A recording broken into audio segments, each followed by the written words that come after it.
Hello, welcome everyone to All About Energy. Today I'm joined by Carey Urban, an amazing soul that I met on my trip in Egypt. And she is an actor among many amazing things. Welcome, Carey. Thank you. Good to see you. Oh, it's so good to see you too. I know I'm trying to connect with everyone, as we all went back to our towns and our lives. So it's been really amazing to connect with everybody. And I'm so excited to connect with you today. So, how's it been coming back from Egypt?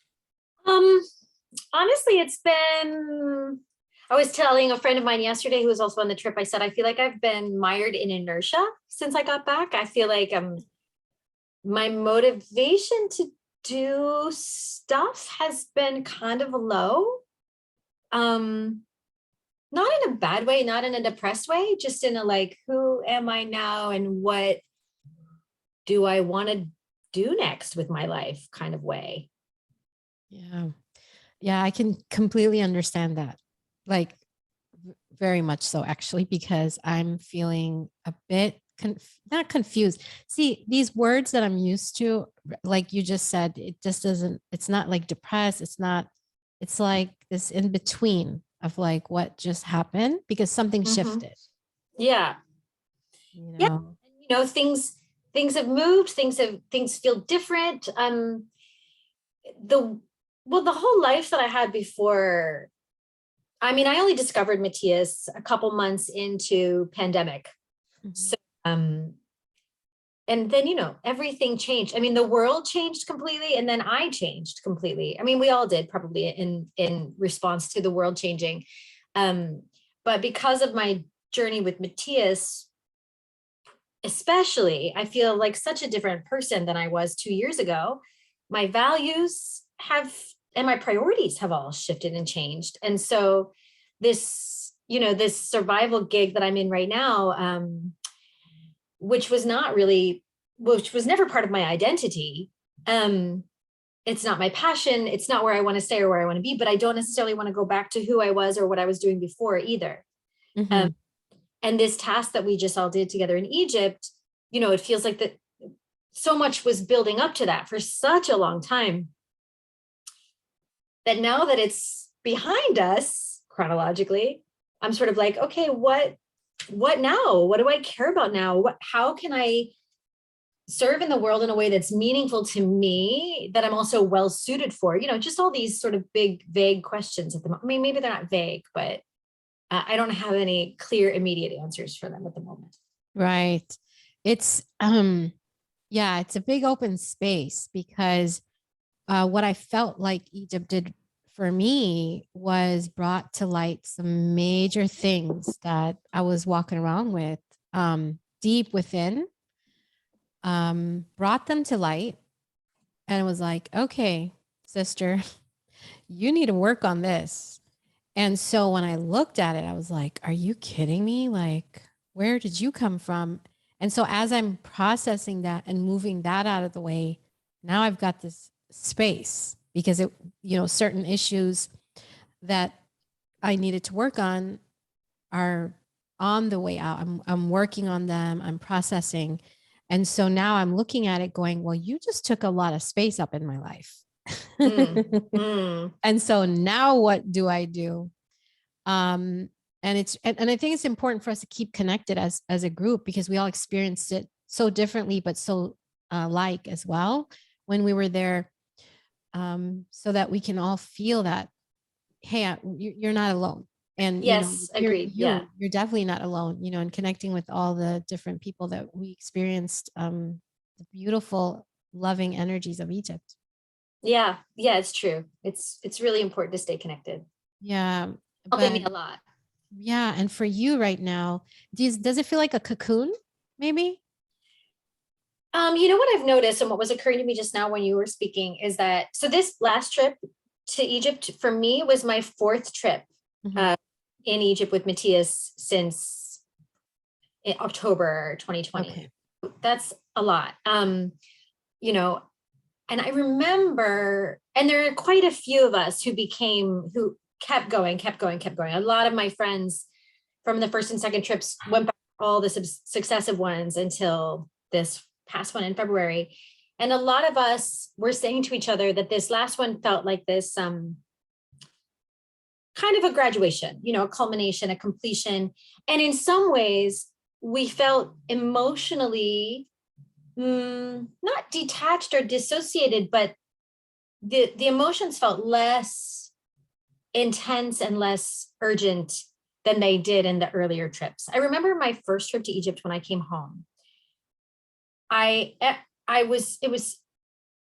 energetic changes were so strong that I remember and we talked about this, and a lot of people in the trip, we felt like we were too big for our bodies. Like we were klutzy, we were dropping things. It was almost like we couldn't remember how to type on a keyboard for a while. Like we were it was a very strange integration process. I started getting this buzzing and ringing in my ears that lasted for weeks after that first trip. And my second trip too, I had a really difficult integration energetically. After I got back, I got physically sick, all of these things happened. But this past trip, physically and energetically, I kind of was like, yeah, that was fun. I'm glad we did it. It's great. I feel like, so I haven't experienced any of those intense energetic or emotional symptoms, for lack of a better word, that I experienced, a year and a half ago. A cocoon, I kind of, because I'm at my father's house and so it's like a little bit regressive. Like there are very few demands of me here. I can be I'm working remotely, but I'm just kind of hanging out, wearing my cozy clothes at home, like eating guilty pleasure food. And it's kind of like a cocoon. It's kind of like when you go home at Christmas when you're in college and you just sort of go, la la la, I'm just gonna like eat Ben and Jerry's and binge watch Netflix, which I haven't done in 2 years, but that's kind of what I've been doing the past couple of weeks. Okay. So interesting. The opposite happened with me. I went to Egypt in 2020 in December, and there was a group of us, 33 of us. And that was easy peasy. Wow. Came back, totally fine. And then this one was so intense for me. It wasn't depression coming back, but it was like, it was definitely different. And the integration has been ultra intense for me because it was like doing ayahuasca because I was there 25 days. So it was like doing ayahuasca, honestly, for 25 days. I mean, yeah, it was I was there. so I was there that intense. long as well. Yeah. Yeah. I was there from February 5th until March 1st. Okay. So we were like right there. So yeah. So for me, it happened the opposite, which took me by surprise because I thought it was going to be like my first trip. And I thought, because I've done these type of group of events and, there's always that very high energy vibe. And then okay, there's that integration and there's that lull, you got to balance. But I really didn't expect what happened to me after I got back. Okay. And so it's been, now I'm able to like get up and talk a lot, not get up. I did sleep a lot. Of course that was jet lag, but also there's just so much going on. But emotionally, wow. Yeah, I didn't expect it at all. Yeah. Because December was so easy. So it actually was interesting. Yeah, it happened the opposite for me. Complete opposite. Yeah. It may also just be that I've gotten used to it to some extent. And so I just don't experience it as much the same way. But there's definitely been like when I say let down, it sounds negative, and it's not negative, but I don't know a better word to use. It was so exciting to be there and to be with all of our friends, be with all these amazing people. You're right. Just the amount of energy is just such a high frequency and just so much. And so of course it's like sort of anticlimactic to come home. And totally, when we get together, we're having fun, of course, and then we have to come back to reality. And then it's like, well, what is reality? And what do I want reality to be? And so there's all these big questions of like, what what do I want my day to look like? You know? Exactly. What do I mean, it's like I have almost an overwhelming amount of freedom, honestly. It's like, what do I want my life to be? And I'm still asking that question right now. Mm-hmm. What do Yeah. I like to be now? Because it's not, I don't want the same things I wanted even 2 years ago. Yeah. Yeah. Oh, you're telling me. You know, yeah, it's been, there's so much that I'm processing on the daily right now. It is slowed down a little bit because honestly, I came back and it was just like um, remembering parts of me, accepting Mhm, and loving parts of me, and then coming back feeling more whole, mhm. expressing myself in ways that I haven't expressed myself in such a long time, and loving that part of me, accepting that part of me. That's so And beautiful. It sounds like it was a huge journey of self-discovery for you. oh, super, because I would go into these temples and felt this deep connection energetically with these places. And then there was these intense dreams of a different time, a different Mhm. place. Wow, that's So cool. yeah, so it was these layers. Like I said, I didn't expect it because when I went in 2020 with a smaller group, it was super different. Um, I didn't feel like I connected that much, but I loved the energy of Egypt. I connected with the beauty of it, you know, the Mhm. ancient form of conversation that they've Mm, protected so well, which was everybody looking into your eyes and speaking to you and actually having that deep soul connection mhm. that they've maintained so beautifully in that space. And so it was so refreshing because I didn't connect with it last time, but then I was That's completely beautiful. immersed in it this time because I was 25 days like you. And so I was like, wow, this is the right way to speak with people, to Wow, give it's them that beautiful. soul connection, look at them in their eyes and be with them. We take speaking for granted and connection with humans for granted, where everyone is important, everyone is love, everyone matters. And so that they've preserved that so beautifully. And I Mm, appreciated that so much. So for me to come back to where I'm now, it's definitely a huge learning curve because I can have a conversation with a friend, but it's not like it was when I was having a conversation with a friend over there or someone that I met that was Egyptian. It was an absolute beautiful connection wow. where you didn't have to speak so much. Mhm, It was very interesting. mhm, Sometimes you couldn't understand each other, but you understood each other way more than these words we put in between us in other cultures. And mhm. so that for me has been the most interesting part to incorporate understanding the difference now because now I see it. And so now I'm very conscious of, you know, wherever I go, when I speak to a woman, child, man, it doesn't matter, poor, rich, I don't care. I am going to speak to you with that That's connection. beautiful. And did you Thank you. feel that specifically with Egyptians, or did you feel it, do you think partly because of, I guess what I'm asking is, was that the culture of Egypt? Okay. Okay. Okay. So here we go. I thought about this. So it's two things. All right. Number one, it's the culture of Egypt. Okay. However, we all went in there and we took in that culture. Mhm, We all were doing it. When I spoke to you, I was looking right into your eyes, speaking to you. When I spoke to our other partner, like I really was having these deep connections with everyone. And I thought, everyone's doing it with me too. That's not from mhm, this land. Okay. mhm, So what's happening? We're basically picking up on this energy, this connection, this soul connection with one another. And so I felt it with you when I spoke to you, from you. mhm.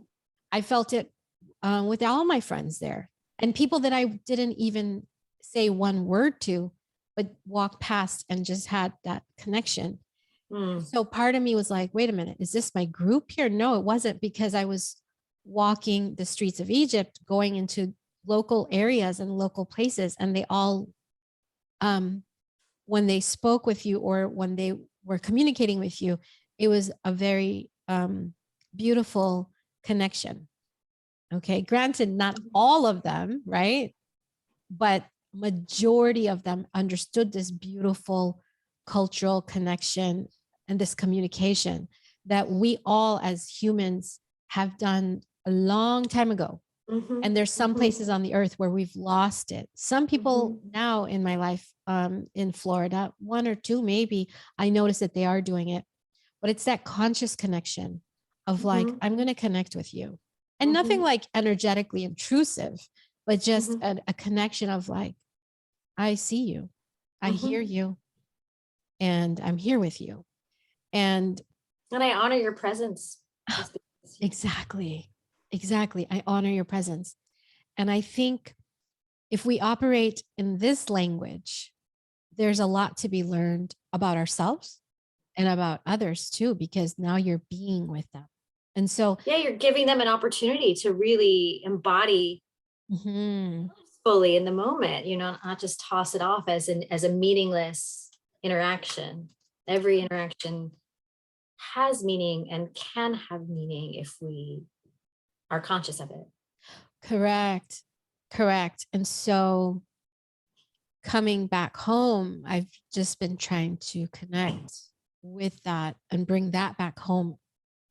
And you're like you said, it's, then it becomes an ego question, like, am I just feeling that I was validated Mm, there, or is it mm, that I'm wanting to validate other, like, so it just becomes this little like, am I operating from like ego, or is this me remembering an ancient communication, and so I thought, no, these are both, like, you are human and you should be acknowledged and you should want to feel that, and everyone should be um connected with in that way. I mean, I hear you. I think it's to your credit that you asked the question of yourself. To me, yeah, we're humans. We have egos. We like validation. There's nothing wrong with that. Yeah. I'm grateful that you're sharing this with me because it's, well, something that I noticed a lot of uh, is I witnessed what you're describing. Mm. I think that for myself, I witnessed and I witnessed these interactions in other people, both my friends interacting with locals, with vendors, with the wait staff at the hotel, all of these things. And I noticed in myself that I wasn't doing that so much. Mm. Now, hopefully, there were times when I was doing it and I wasn't, giving myself credit for it or whatever, because sometimes it comes naturally to me. But what I'm noticing as you're saying this, and I'm remembering that I watched admiringly plenty of people engaging in exactly the kind of interaction you're describing, and that in myself, I was harboring I guess I'll just call it a fear, sort of an unconscious anxiety of like interacting with, well, because that this is a stereotype, I suppose, but there is a real like almost an aggressiveness in the Arabic culture, especially from the men, especially when you're in places where there's shopping happening, and it feels like a contact sport walking through the market. Mhm. And I've sort of put on this protective, like, I'm not going to make eye contact with you because I don't want to buy anything and I don't want you to, you know, whereas I notice a lot of people have a really skillful way of maintaining the human connection and still maintaining their boundaries. And so I guess what I'm realizing as I piece this out loud with you is that maybe it's really my personal boundaries that I need to my energetic boundaries that I need to look at, because I felt like it was costing me something in terms of human interaction. Wow. Wow. Thank you for being so, oh my God, you're so beautiful. Wow. Wow. In hearing you say that, because I'm processing too, this is why I love these discussions because they're so natural. I don't come in with a list. My client, my guests don't come in with a list of like, this is what we're going to talk about. It's organic and I love it. Okay. So to talk about the shopping experience, let's talk about that. Okay. Mhm. Because this is a few times now it's come up in discussions with my friends. So from my experience in Turkey in 2020, I took a detour for a few days in Turkey. I learned that moment that I will not shop in a bizarre kind of environment where it's that shopping style because it doesn't resonate with me and it's not a happy experience with me. I'm Mhm. already not a big shopper. So for that is something that I don't look for. So what I did um, this time is I said, well, I do want to shop and I do want to enjoy the experience. Timings shifted with me, so I couldn't go to the big bazaar in Egypt. But I actually said, I'm going to hire someone who's going to be with me, who is from here, who I trust, Wow. and then through their eyes, do the shopping and experience this because they understand the language. And Mm. I'm a super like, again, I don't love shopping and I don't like to negotiate in shopping. I just want to go in and buy what I want, you know? Mhm. And And you so, want there to be a straightforward price. What is the price? yeah, exactly. And so it's so contrary to what is enjoyment for me in shopping. Mhm. Um, yeah, it's totally like it's not fun whatsoever. So I said, you know what? I'm going to go ahead and because this is their style of to make you want to buy, which I don't understand because everyone complains about this style. And now they don't, it's not that enjoyable. However, there are some people that love the negotiation of it and love the back and forth and that excitement. That's true. Um, Yeah, so I've heard of that's some true. people saying they love that too, but for me, and I'm with you, I definitely am not about that energy.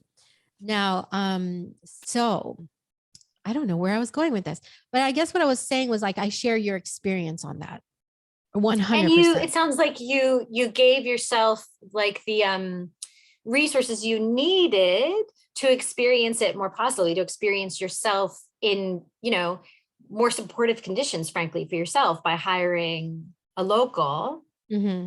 That's really what, I mean, you identify that experience doesn't bring out your favorite side of yourself, right? You don't enjoy the experience of who you are in that interaction when it's sort of aggressive and, Hmm.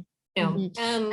And I definitely did feel the male energy. Like the land for me of Egypt is completely like this male energy, masculine sort of, yeah. super masculine, very intense. And I definitely felt that throughout.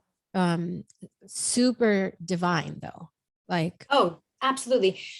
Um, I sorry to interrupt you, but no, this is what it's about. point. It's flowing with that I energy. remember that at some point during Matthias's blog posts last year, there was an entry where he said the Middle East is the body of planet Earth. The Middle East embodies the energy of the divine feminine reaching for the divine masculine, and that Central America embodies the divine masculine, well, actually reaching for, in love with the divine feminine. And that's been in my head ever since, because Central America is a place where I tend to spend a lot of time, have spent a lot of time, and it's really spiritually significant for me. Mhm. It really awakened me spiritually like 20 years ago, a trip that I had to Guatemala. So when he juxtaposed those two that way for me, it really stuck with me, because for years Central America has sort of been my spiritual home, and now Egypt sort of has become the other end of that. And so yeah, I keep thinking about the Middle East is the divine feminine in love with the divine masculine. But he did say it's out of balance. It's What can I say this though? mhm. Because of the divine masculine energy, this land and the men that were there, not just the people we were with that were traveling there, but the actual people there, pushed me into a very feminine part of me that was wanting to be with me, like that side of me that was like, okay, you are a woman, you are sensual, okay, and be okay with this. And Beautiful. so, yeah, I think Matthias is correct in that, because it was that counterbalance that pushed, for me, my experience, it pushed me into a very feminine position. And so, yes, I can see how that works as I'm speaking with you about it. Wow. Wow. Something that I can't fully intellectually make sense of, but I feel the truth of it. Yeah. Yeah, I hear you. I hear you. The light behind you is so interesting because it's It's coming so bright, behind you. right? No, it's cool because it's coming behind you. And I'm like, oh my God, look at her. It's so cool. I'm in my pillar of light. I see the pillar. I do. I didn't do it this morning. I've been a little bit lazy, but usually in the mornings I do like an energetic attunement alignment where I say there's actually a line. I can't my head out of context, but it's like something about a pillar of light and love that can be brought forward in and through me. And I'm like, oh look, there's my pillar of light. There's your pillar, literally. It's right there. So amazing. No, what else? Let's see. Okay, this is unique because I think you're my first guest. I'm trying to think back. I don't want to, that was in the water group because you're Okay. okay. So I want to talk to you about that. We had a longer trip. We experienced the temples like Dandara and yeah, and Sakara. And I was just speaking with a friend of mine, Marcelo, about these two, and he was also in the water group. What temples stuck out for you the most? Wow. Well, always the Osirian, which now that I know that its Kemlisian name was actually Haibadur, I feel like we should call it that instead, but yeah, know it as the Osirian. Always that one. I mean, definitely Dendera. Dendera is amazing. It's just, you walk in and just, oh God, they're all though. I mean, Karnak, wow, always Karnak as well. We try and think through the work itself, the alignments themselves. I think the channeling that has stuck with me the most this time was the one that we had at Sobek. Komombo. Okay, I was gonna say, I think I literally knew you meant Kamumbo. I was like, well, I think she means Kamumbo. It's the Sobek temple. Yeah. Okay, that's why I was like, okay, I'm with you. Okay, got it. Exactly. That one where he talked about the about the control of humanity to come in the future, and there was some darkness there, man. There was some challenging information. I know. I forgot about it until you reminded me, girl. I was like, what is he saying right now? No, Kamumbo was huge for me because it made me so angry. Really? I was very triggered. I was like, why am I on this trip? I'm cold. I'm in pain. I don't feel good. I was very triggered. And so I thought, of course, because this is the energy where you've got that. It'll stir up the shadow. It'll stir it up. And so I thought, well, first I thought, no, I'm just really angry. Like, what are they talking about? Kamumbo does this. And I'm like, why am I so mad right now? I told Matthias, I said, I was mad at you. He's like, what? I said, yeah, I was just like, why are we here? It's cold. That was Kamumbo for me. But yeah, when I hear information like that, kind of, I mean, I find that information challenging. I'm still struggling with that content that came through and how to live with it, how to position it for myself. And I brought it up. Matthias talked about it at length on the boat after the fact. I mean, just for the people who are watching, in case there's people who don't have any idea what we're talking about. As I recall, part of that channeling was about not the immediate or even super near future of humanity, but probably a century or two in the future, what's coming. And and it had a lot to do with a technological or a virus that is the result of technology, um, and also about a sort of takeover of control of the human race by an outside entity that is inevitable, according to this entity. And therefore, we shouldn't waste our energy trying to resist it or change it or thwart it. That we need to, the only worthy thing to sort of do with our energy is to learn how to transform within a system in which we are being controlled. It's hard to, from where we stand now, it's hard to be very specific or literal in the application of that. We don't know exactly what that's going to look like or mean. And we're not even going to be here in these bodies, probably, by the time this comes to pass. But I don't know about you, but I think we're already seeing signs of this coming, right? We're already seeing signs of this sort of technological globalist takeover happening in the world, not to go down a rabbit hole of, politics or geopolitics or whatever here, but I struggle with this, right? And I brought it up to Matthias on a couple of occasions because, his teachings are so much about individual sovereignty of the self, maintaining your axis. And I have this sort of reactiveness, I suppose, in still in me. I sometimes, I could call it sort of like a warrior nature or button or streak to my personality, where when I hear about a total takeover of the human race, I go, hey, hold on a minute. Like, I'm not going to let that happen. So it's hard to hear. It's you don't have any choice in this matter. This is going to happen. So accept it and learn how to be effective and conscious within it, within a system of complete control. Yeah, so that's been sticking with me. How do I make peace with that? How about you? Is this ringing a bell? Is this resonating? Yeah, it actually is, but it always takes me back to some of my friends. They're like, how are you traveling abroad with COVID? How are you traveling to Hawaii? Like, how are you going back to Egypt? Things aren't safe. And I just feel that restriction and control is always a perception. Very similar to if someone's incarcerated, they leave and yet they're still incarcerated, or vice versa.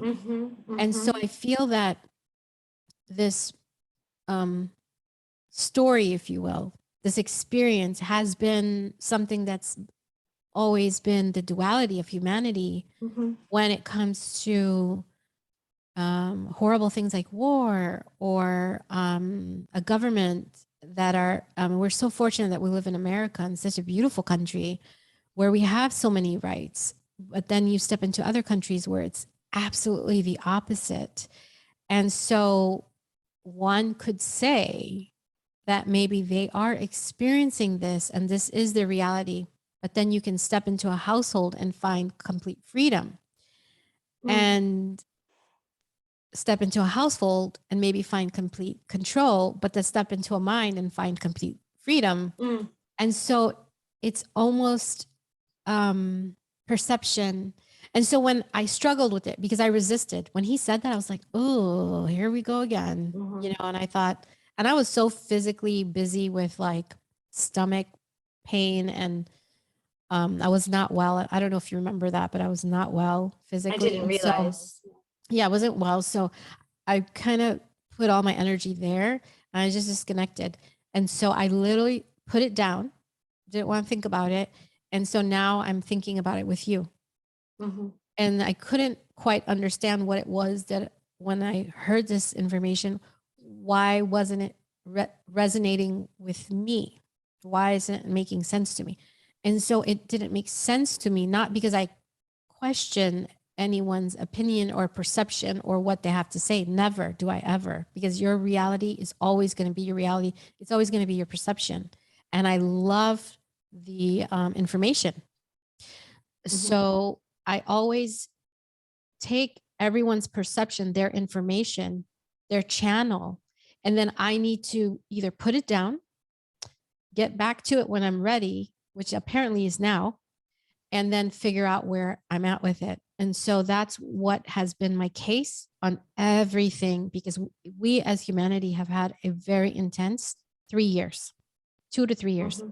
And so I have learned through practice of experiencing this new,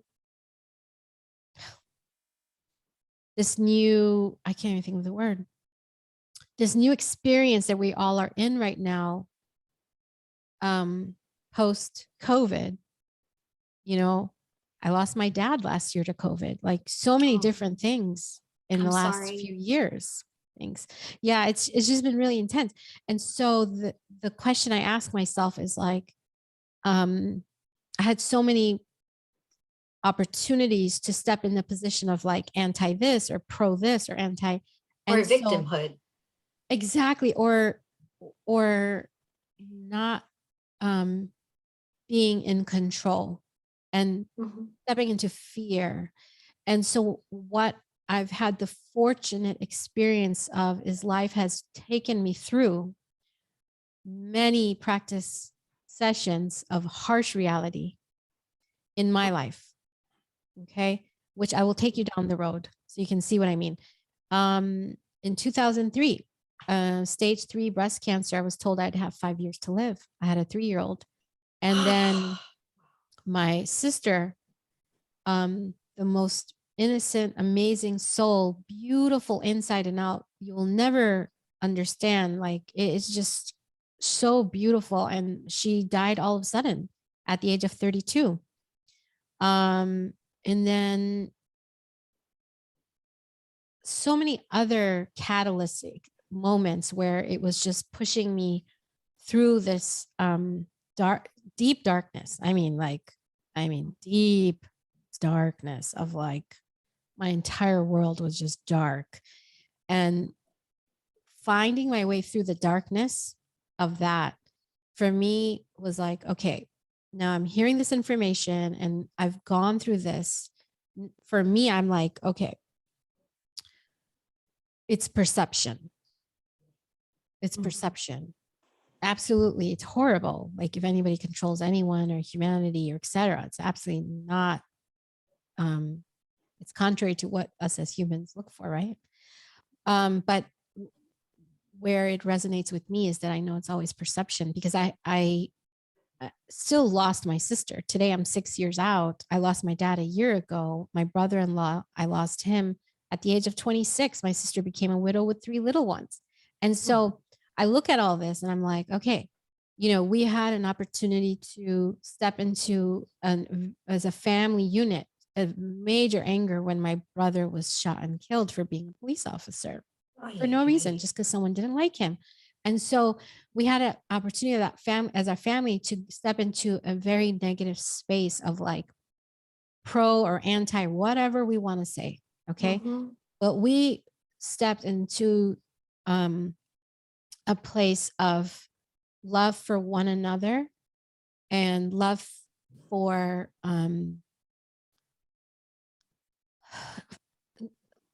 one another and love, period. Just love, period. I'm sure it's been challenging, because it's not fair to my nieces, but it's just that perception, because I could have stepped into hatred and anger and like not forgiving what happened to my brother-in-law and my nieces and my sister.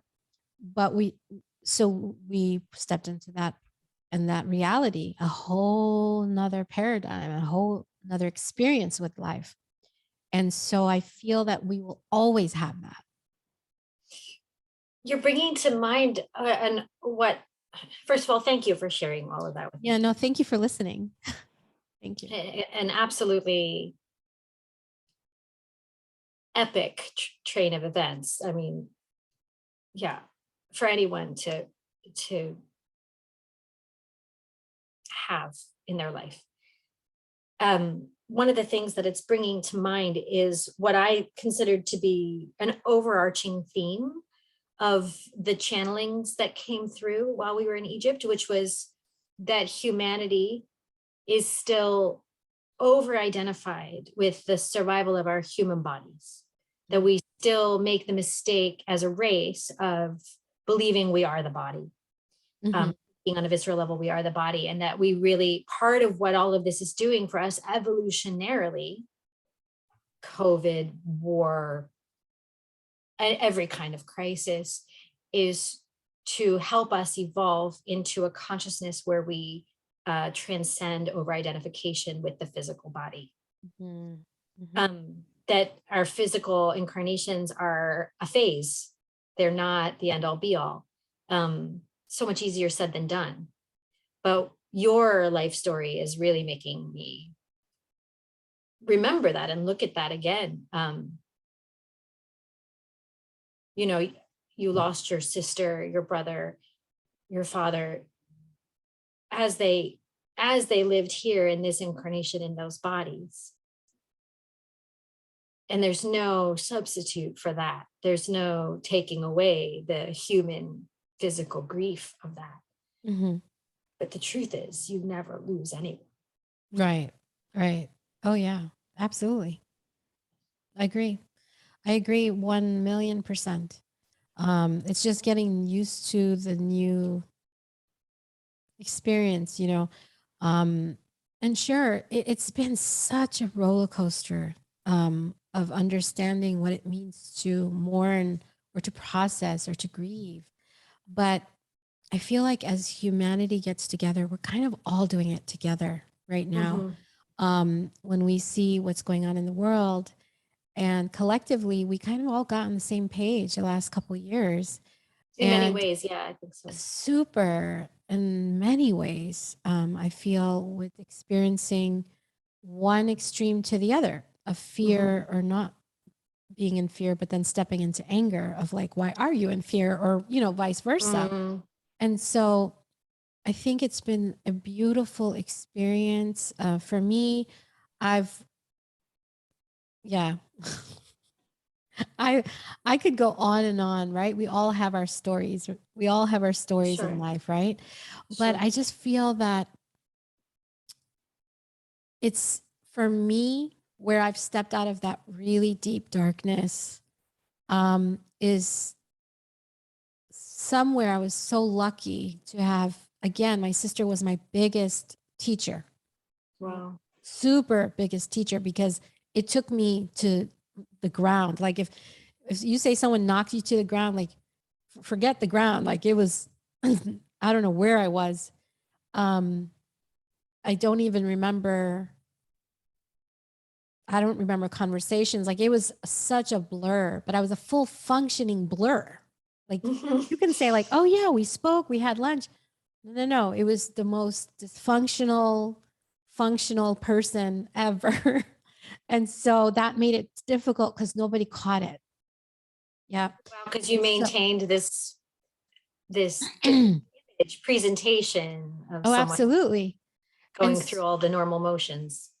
absolutely. And so what I've learned from that experience is to really try to be mindful of connecting with people uh, where I can in Mhm, my soul circle of friends and family, or even just an acquaintance, because we don't know what they're going through. And mhm, let me tell you, I was holding on by a thread. But mhm. if you speak to Sure. my husband, my daughter, my siblings that I have, my other two siblings, they would say like, "Oh yeah, she was depressed, but you know, she was okay." Oh Mhm. no, I was like, no, no, no, no, no. They I don't was know how close you came. Yeah. well, it was bad. It was so bad, and so um, again, if we talk about like the what the channeling was, oh, that's super overwhelming. But then I look at my world and what happened in my world, and I could have been controlled by the darkness inside of me. You know, forget Mhm, the outside factor on there, but like really, I was super angry. Like I was an angry person. I was kind of hurtful to people. Um, everything was like the way I walked, the way I looked at you, the way I spoke was, um, it was dark, you know, and I could have stayed there and grown from there. Right. But I decided somewhere, like I said, my sister that took me so dark that it pushed me into the light. And I was able to let go of the anger, the fear, and the sadness when I observe certain things happening in the world. I've been able to process these events on a world level differently had I not experienced what I experienced my entire lifetime, I should say. I wouldn't have been able to process these events. And so I think it's important for us to share our experiences because it gives different perspectives. And Absolutely. yeah, like when he shared his, you know, I think that's so important because then that helps me understand what I've gone through and kind of like celebrate me of like, oh my God, like us as humans, especially women like you and me, and like we've gone through a lot, huh? We need, and speaking with Mary Nova, another person that I had on my channel, she's like, as humans, we need to celebrate ourselves. Like, we need to be like, hey, you're doing a great job. As humans, we're amazing, and like love The third ourselves. dimension. I mean, they talk about, a lot. Matthias has talked about this too in the during the Yo Soy Path when he talked about all the different dimensions. Somewhere along the line, he talked about how the third dimension it's like a bottleneck, right? Going through the third dimension is like the hardest. Mm. To learn the most, the fastest. And the way you do it is through, I mean, it's a contact sport, literally. The third dimension is like the contact sport of dimensional evolution. It's like, man, a 1-2 punch, huh? Yeah, no, it's intense, but you know, I love it. The experiences that I had in Egypt, man, you know, somewhere, oh, learning experiences, but again, stepping into my divine feminine, stepping into who I am, connecting back with her. It's been really fun, you know. You know, growing sometimes is not easy. Sometimes it's hard, but just kind of breathing through it has been my saving grace. I haven't been able to meditate yet because I've got so much energy flowing through me. So I'm just trying to like not add to it with like breath work or like, yeah, like anything that's gonna like push it through more because I'm just trying to like settle it down. Um, but Dandara, how was Dandara for you? Well, Dendera is such an incredibly beautiful space. I mean, every time I walk into Dendera, I'm just like, it's like my brain gets wiped because it's just so incredibly beautiful that it's just like, who were these people and who built this space? How can this even exist? It's so incredibly beautiful. I don't even remember specifically the channeling that came through that day right now. Let me Oh, try. I remember there was a Oh, there lot was of there was the zodiacal one. It was the there one where was we loaded the a lot of archetypes. breathing towards the end. Oh yes. You know what? My earpiece, my thing was messed up. I couldn't Oh. hear. All I heard was static from the moment we went into the back. So remember, that's when we started in our zodiac groups, Yeah. right? Our astrological sign groups, and we worked on downloading the archetypes for the new era for each of the zodiac concepts. But then when we went into the chambers at the back and sat in the dark, from that point on, I almost couldn't really hear what was coming from Matthias anymore because there was so much static and noise. Well, for someone who had him on, we couldn't because there was so much sound, meaning like the rooms were vibrating so much that you really didn't miss much because I can't tell you what was all said, really. Right. There was definitely a connection with sensuality. Of course, it was, Yeah. And so for me, Dandra was very interesting because when I did the 2020 trip, And he would do the meditation. I'm sorry, not meditations. We don't meditate. But when he would do Activations. the activations and we would just talk, um, I never really connected, and I would just be like, okay, I'm really tired. I'm sleepy. Okay. Mhm. And that's it. That was how it was for me the whole trip, until one time I saw a vision of a spiral staircase. Ooh. Okay. So I thought, is there a hidden, and I kept saying, because it happened when I was in the Giza pyramid plateau when we were up on the King's Chamber. And so I kept asking everyone, like even Egyptians, people that work there, I'm like, where's this? Have you heard of a spiral staircase? Because I remember seeing me long time ago walking down this, going like in a spiral staircase. And I thought, what is this spiral? And I knew it's in Egypt. Like no one could tell me it was in any other place in the world. I knew it was in Egypt. And so I said, where is this spiral staircase? But anyways, so we went to Dundara and I saw it was not exactly a spiral, but it was exactly the same staircase. And I knew it. I knew every inch of that temple. And so that's where the real magic turned on for me. I knew Wow. the exterior area. It looked different the way Wow. I remembered it on the outside, but I knew it. And so I knew the rooftop where it was open.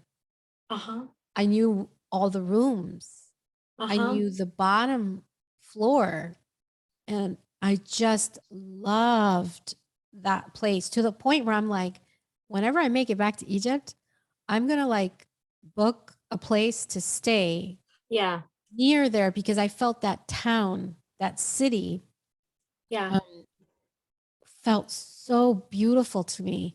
And I Mm-hmm. thought, I really love this place. And so there was so much information that I'll share at a later time that came in, and memories and more than the staircase. It was very overwhelming for me. But it's absolutely one of my favorite places in all of Egypt. I actually took the Yeah. best picture, by the way. Are you on Instagram? Yeah. Okay. I don't know if I have you on Instagram. I'll find you. There's a Yeah. picture I took in Dandara where I'm standing in the wind with a scarf. And it's like, you can't recreate that even if you try. And I'm like, of course, it happened in Dandara. It was like such an awesome. So yeah, I cannot tell you how much I love that place. Yeah. It's an incredibly, incredibly fascinating special temple that I never feel like we have enough time in. Yeah, that's exactly how I felt. I've been there 4 times and I still feel like I I mean, I feel like I have a relationship with the place, but I don't feel like I know the place because I feel Okay.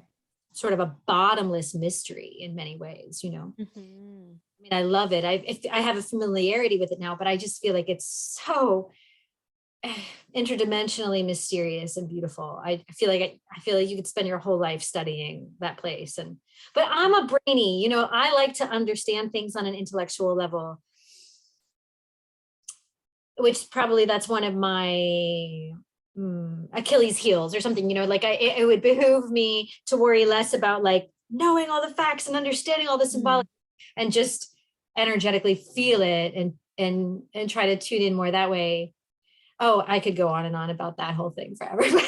But no, this is great because when we worked together, you represented physical and I was the Yeah. spiritual. I thought that was Yeah. so fascinating that we were divided up into places that were Mhm. completely in tune with who we are as a person today. Yeah. So I Yeah. love that. Sure. And Yeah. you're like, Yeah. Like I need okay, to you're the focus more on that. spiritual. We can't get you to join the group. You're always We like, can't pin you down. you're always floating around, Saba. And that's kind of my energy, man. I just feel it. And Yeah. so it's funny though, because I would almost think that I could be emotional, but I would say spiritual fits me more. I mean, I wouldn't say that physical. I would want another category, which is intellectual. Well, Reason then why I there think isn't that's a one of those. representation of physical, isn't it? Maybe that's a better understanding of what physical is I mean, because I think it's definitely very like here and now 3D. Yeah, in that correct. way, yes. In that way, it is. In that way, it is physical. It is like I want to know where the rubber meets the road. It's like, I want to be able to explain this to the skeptic, to the non-believer. I want Right.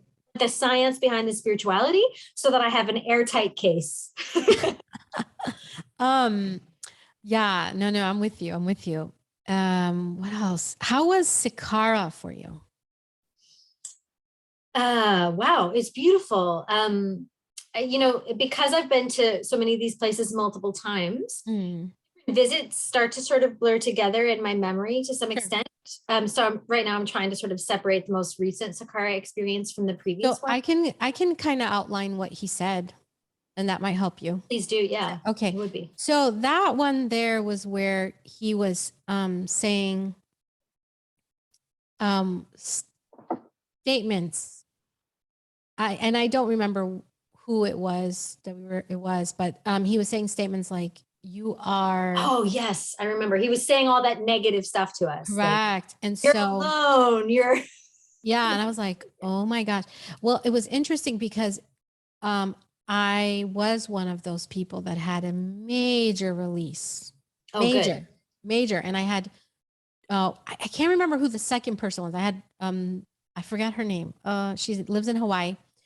She was on my right, and then another person on my left. And as soon as they saw that release, oh my God, they were like these pillars of like that light behind you of like support. They just went like I could feel they were like, I'm not gonna search to try to go into that emotional space. We're just these pillars of light. And they were I'm the holding the support, space, yeah. holding a space and not getting into it.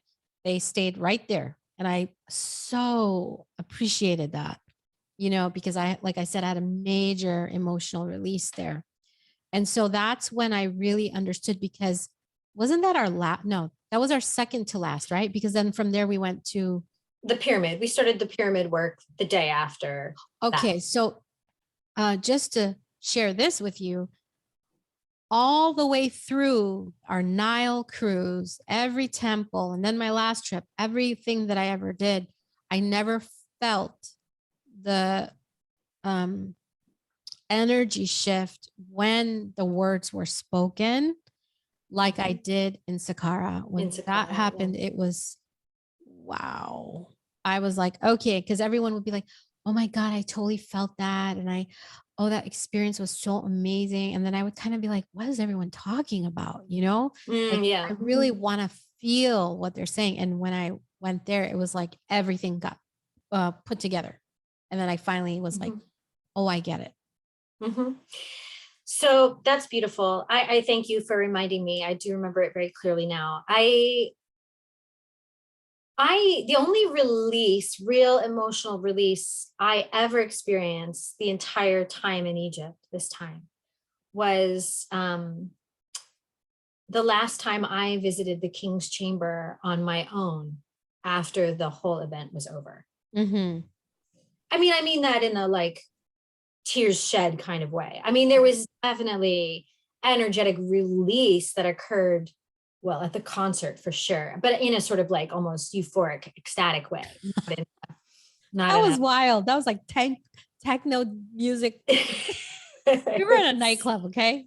it was so A like it was so Kundalini nightclub. it It was like honestly, it was so adorable to me. I was mean, so fun. it was so endearing and adorable and like yeah, it was very funny and very fun and just really celebratory the concert. But yeah, Sakara, I did not feel an emotional release. I felt almost incapable of one. Mhm. I can't flatter myself and say I was some strong pillar of light, but I was definitely strong. And I felt like that was my task there was to maintain my axis Yeah. and Beautiful. thereby, sort of hold the structure for the emotional release of the collective. Yep. And Yep. I honestly, I feel like my whole life has prepared me for this, right? Like I've been an actor since I was a child. I'm trained to bear huge amounts of emotion without letting it overcome or reroute or detour me, like Mhm. that's my that's one of my sort of super Superpowers. Yeah, is to like not be overcome by emotion, but to feel it.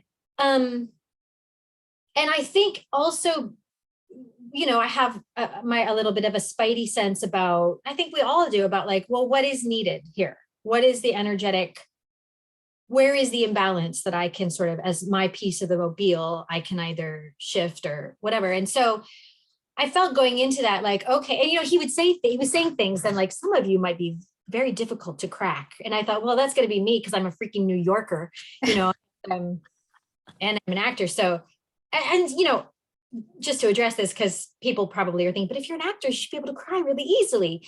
And there's different kinds of actors. Okay. There's the actors who are criers, and they're the actors who think it's more interesting to watch somebody try not to cry. I'm sort of an actor who's mastered self-restraint, not to be confused with repression. Of course. So, there was part of me that was like, well, am I not achieving the task at hand or something if I'm not actually wetting the cube with my tears? Oh no, I don't want to fail Matthias and have to, whatever. But I am who I am. And I was there with, I think I think the right people were there. Absolutely. Right? Those women next to me were exactly what, it was such a big release. It wasn't that the release was needed. It was kind of stepping into who you are, like you said, with no judgment of who you are and your job. Because it was very easy for someone to step into ego and be like, oh, I'm just going to pinch myself, make myself crying, just get there emotionally, right? I'm the one who made the joke that, can I bring an onion with me?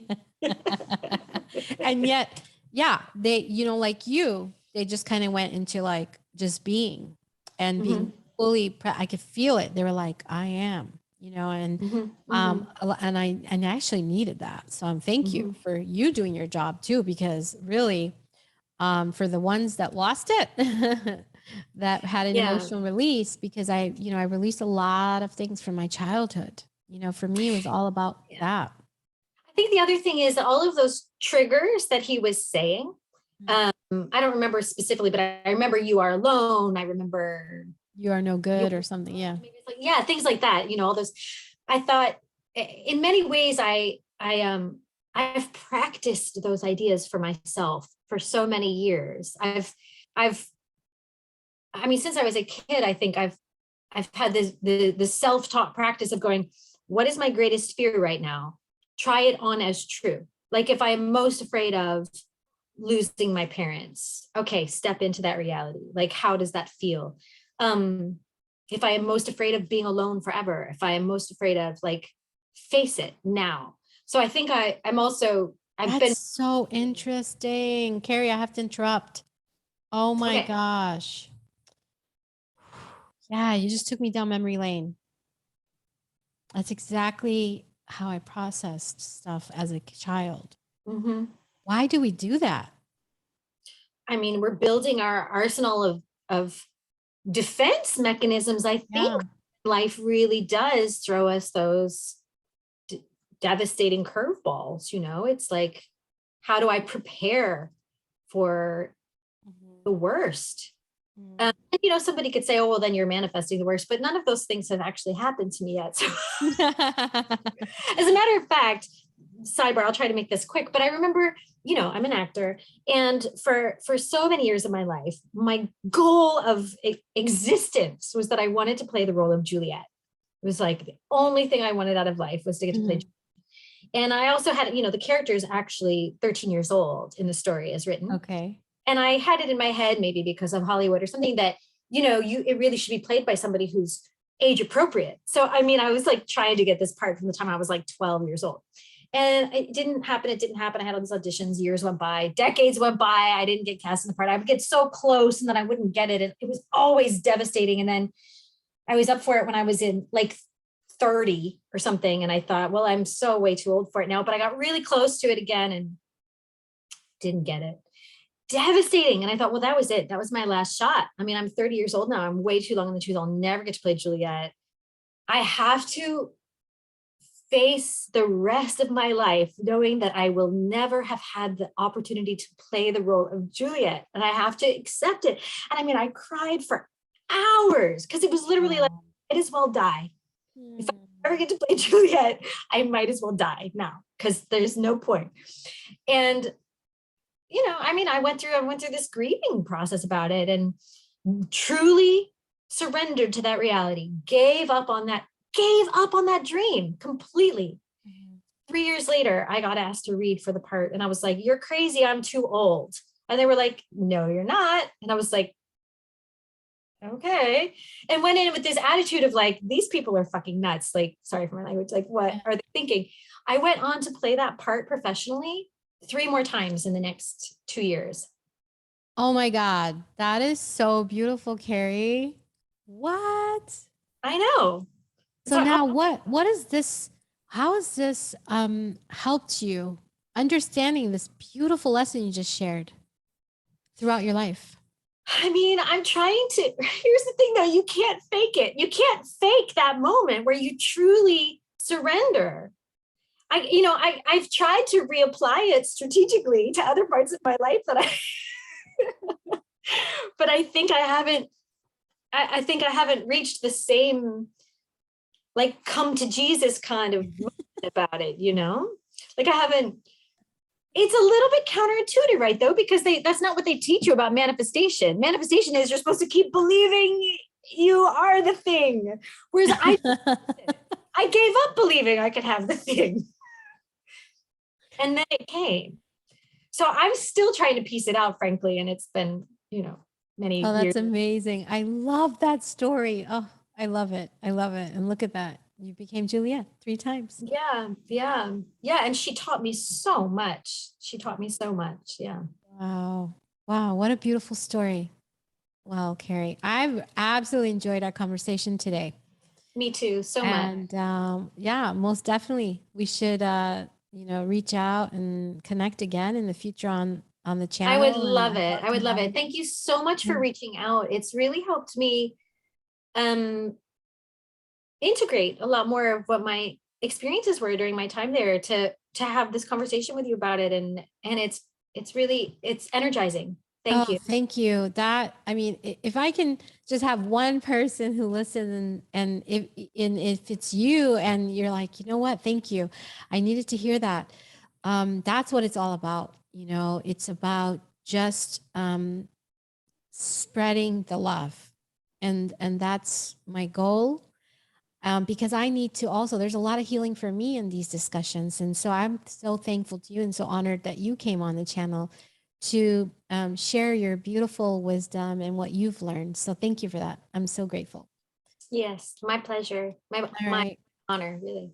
All right. So thank you so much. And until we meet again. Have a beautiful day. You too. Thank you. Bye-bye. Bye.